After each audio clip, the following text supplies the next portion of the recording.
acha kuwa kama mtoto mdogo. Mimi? Kipi usichokijua? Ina maana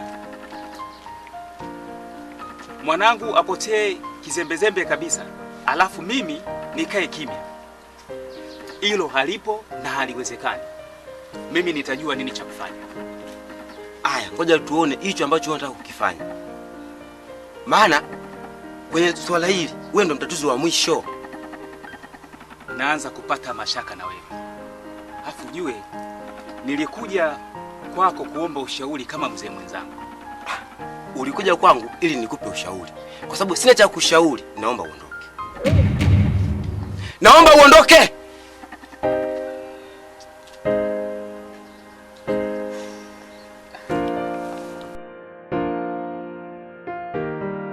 Mimi mwenyewe sijui cha kufanya. Alafu unakuja wewe, ndio unaniambia nikupe ushauri. Unataka nikupe ushauri gani? Hebu nenda huko.